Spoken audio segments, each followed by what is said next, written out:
Well, I tried to give us a one-day break from talking about thunderstorms, right? Before we get into a stormy pattern once again, but it looks like that's going to be at least the case. I do not expect a repeat, at least, of what we just went through, but I do think some rainy weather, rainy days are certainly ahead of us. But enjoy today. Hope you guys are doing well. Wave meteorologist Brian Good. It's 42 minutes after 9 o'clock. It is a gorgeous setup. In fact, I think today is one of those top 10 type of days. And tomorrow will be up there as well. We'll have a lighter wind, a lot of sunshine, temperatures in the 70s. You don't get these days too often around here, whether it's in the middle of winter or October. But when they do happen, they certainly do stand out. And they certainly stand out after you go through some very active weather as we've had as of late. Now, we've had some beautiful days the past couple of days. The problem has been just the wind more than anything. The clouds at times, mainly cloudy. We've had a few passing showers every once in a while, and that cool wind out. So it's been nice, but it's been probably a little bit on too cool of the on the side of the envelope there. We'll try to balance that out a bit more in the next couple of days. The rainy pattern will come in phases. The first phase of that will be Saturday. Okay, so we get to enjoy today and we get to enjoy tomorrow. All right, so let me break through how this is going to evolve over the next few days as we, as always, have a lot going on this time of the year, right? Beautiful look at the Ohio. Nice cool start today. A lot of 50s out there. We've got almost a glass reflection of the Ohio right now looking into downtown Louisville. A lot of blue sky overhead. Can't run a few cumulus clouds again developing for this afternoon. I don't think we're going to see as many as we did certainly yesterday, but a few will be out and about flying around. They should start to develop roughly around 11 o'clock, 12 o'clock for this afternoon. But as I mentioned, nice and comfortable out. 65 degrees now into Louisville. Nice little jump there. 68 as you head into Marion County. Still holding on to the chilly lower 50s for those of you in North Vernon at the moment. All right. Can't even tell on the satellite where the evening clouds are. It's still fairly early in the day. If anything, there's more areas of fog that have been found in the river valleys this morning, but we are looking good here into Wave Country Day. So let's get rid of the let me show you first off where we've got quiet weather over the entire eastern half of the country. So that's easy to pick out, right? So let me get rid of the clouds and let's just focus on the rain side. A few things to point out that are happening across the lower 48. First off, that low pressure that really kicked up our severe weather over the past holiday weekend, the driver of it all, it's still on the weather map and slowly but surely working its way east of Boston. But boy, this is painfully slow. What a fun ride. I'm sure it was in Boston today, going through rush hour there. It's just very, very slow. I haven't checked Boston Logan, so I can only assume there's going to be some type of delays that are going on with any flights there in the northeast part of the country. But that's the only feature in the northeast is this little guy here. So it's about to go away here very soon. General rain showers kind of stuck on the I-10, I-20 corridors. Not a whole lot of movement happening here. So there will likely be more heavy downpours developing. We saw that the past couple of days, some flooding in that area. And then you get to the west and you get another round of thunderstorms. 2 MCS type complex is trying to develop there, heading toward the Metroplex in about an hour. Dallas just has not had much of a break this week.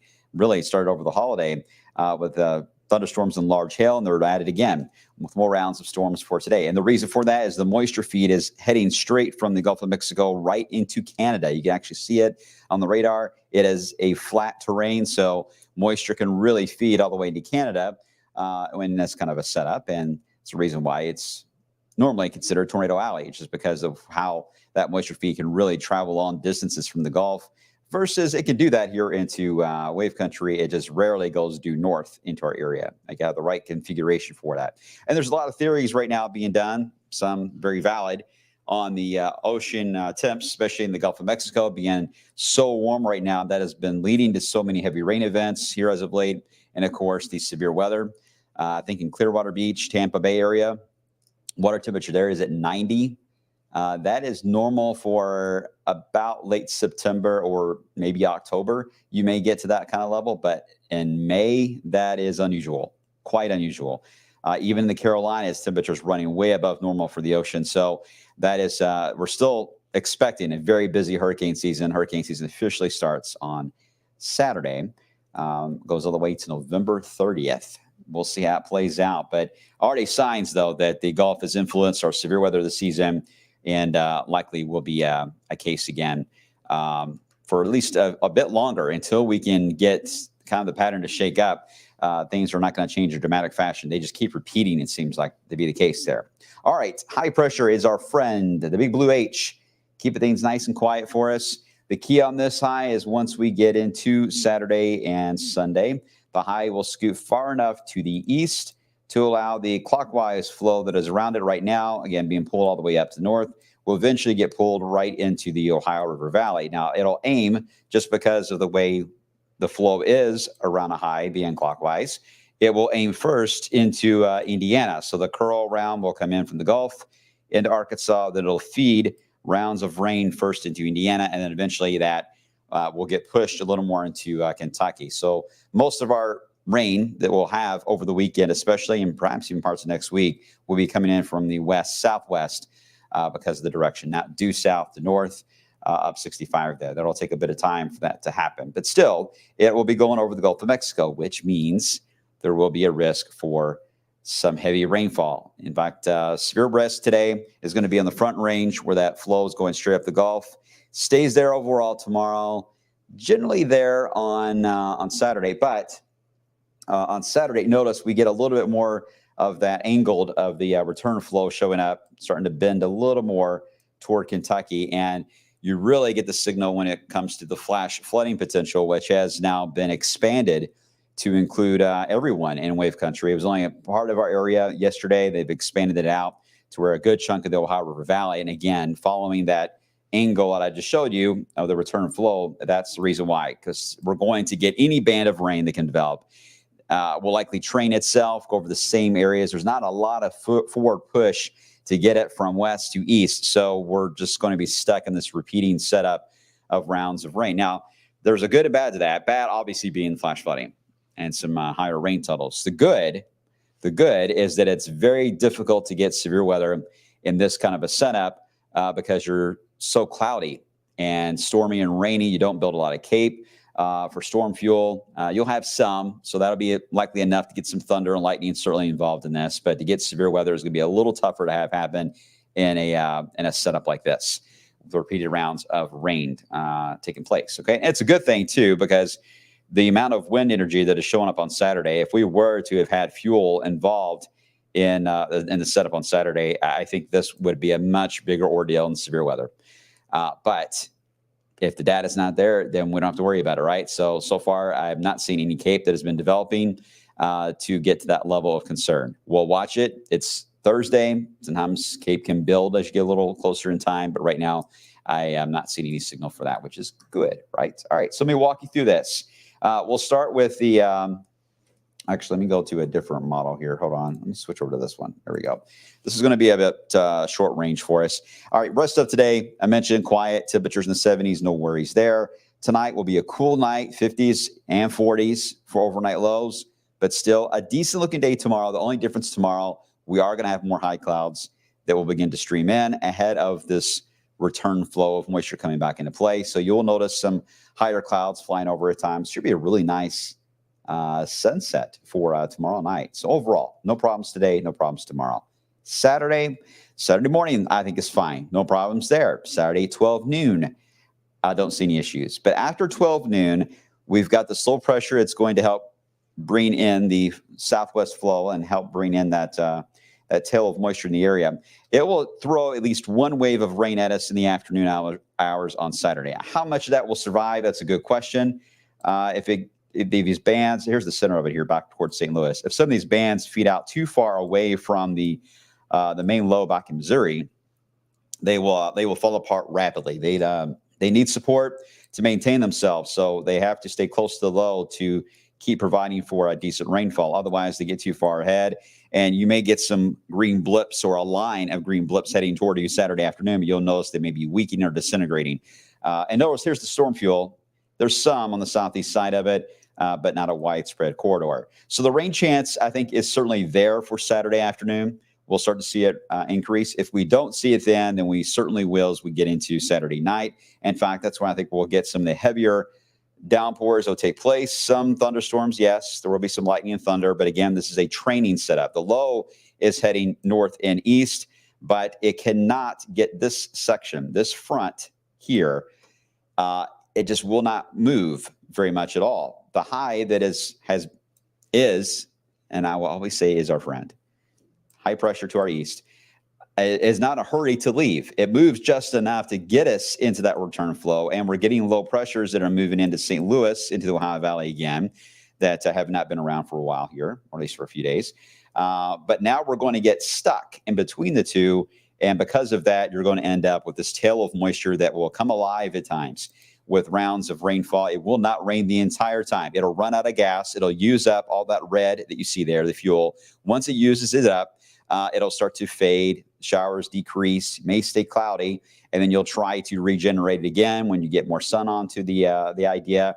And this likely will keep repeating itself several times into next week until we get another front to move in and clear the air out, which I already see on the 10-day. It is forecast to arrive. So there will be an end point to this. So this is not something that's going to lock in for the entire 10-day, but for a few days, this will be a thorn in our side. But I think Saturday night, right now, bet on rain. If we start off rainy enough early on Sunday, that may help us because I don't think we're going to get a whole lot of sun to recharge it in a big way on Sunday. That could buy us a good drying period on Sunday, although it may not be the prettiest of days. I think it'll, I don't see it being as wet as what Saturday night will be. All right. So again, heavy rainfalls that we're talking about in some cases there as we head into parts of Saturday night. And once we get into really the overall theme to next week, it's not going to change a whole lot. We're going to be stuck basically in between the high and the front. So we're going to end up with more rounds of showers and thunderstorms. I did raise the rain chance quite a bit in the 10 days you're about to see. There will be at times some very heavy rainfall. At times there could be some gusty thunderstorms. The severe potential is low. I would say if I had to pinpoint a time period to watch, it would be, I would say Tuesday and let's go Wednesday are the 2 days right now that could feature perhaps some little more of an organized severe threat. Perhaps. Right now, CSU, I didn't load the maps in, but there's not much really to show, to be honest.